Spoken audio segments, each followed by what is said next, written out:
తిరుపతిలో కార్మిక సంఘాల ఆందోళన చేపట్టారు. కేంద్రంలో బీజేపీ సర్కార్ ప్రజా వ్యతిరేక విధానాలపై నిరసన చేపట్టారు. కేంద్రంలోని బీజేపీ ప్రభుత్వం కార్మిక వ్యతిరేక, కార్పొరేట్ అనుకూల విధానాలను ప్రజా సంఘాలు వ్యతిరేకిస్తున్నాయి.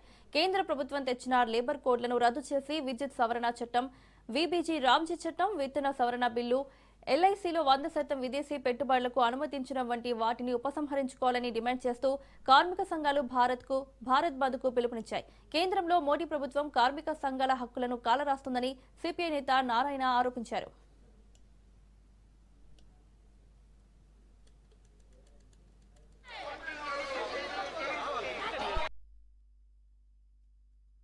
నుంచి అంచెల వారీగా క్షేత్రస్థాయి నుంచి మోడీ అనుసరించేటువంటి విధానాలకు విధంగా పోరాటం సాగించిన సమస్య పెడతా ఉన్నాడు. ఒకవైపున కార్పొరేట్ వర్గాలకి రాయితీలు ఇస్తా ఉన్నాడు, వాళ్ళకు ఉచితంగా భూమి పంపిణీ చేస్తా ఉన్నాడు. దాదాపు 28 లక్షల కోట్ల రూపాయలు కార్పొరేట్ వర్గానికి ఆయన అప్పగించాడు. దేశానికి ఉపయోగపడే ఉత్పత్తి రంగం దెబ్బతింటా, వ్యవసాయ రంగం దెబ్బతింటా, కార్మిక హక్కులకు దెబ్బతింటూ మామూలు ఫ్యాక్టరీలు పోతున్నాయి.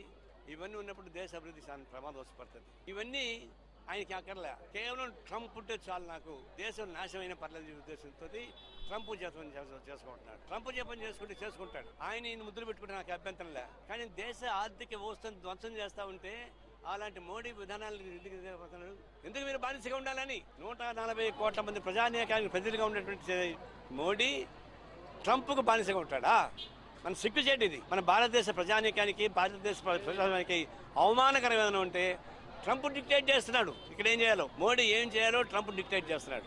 ఇవన్నీ ఒకవైపు డీజిల్ రోడ్ల మనుకులు అన్ని బ్లాక్ మెయిల్ చేస్తూ ఉంటే, నేను చెప్పిందే మీరు చేయాలంటుంటే, మోడీ ట్రంప్ చెప్పింది మీరు చేసుకుంటే ఈ భారతదేశం మీరు ఉండాలని పెట్టారు ప్రధానమంత్రిగా.